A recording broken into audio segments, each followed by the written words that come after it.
অবিরাম ভালোবাসা, আল্লাহর প্রকৃতির সুন্দর তার রূপ।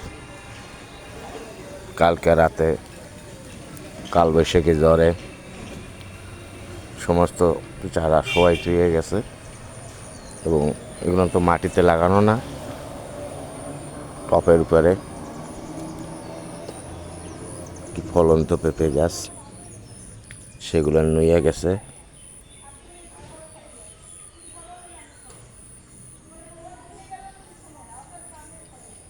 তো এটা যদি নিচে হয়, আপনাদের ছাদে বাগানের কীরকম অবস্থা একটু জানাবেন।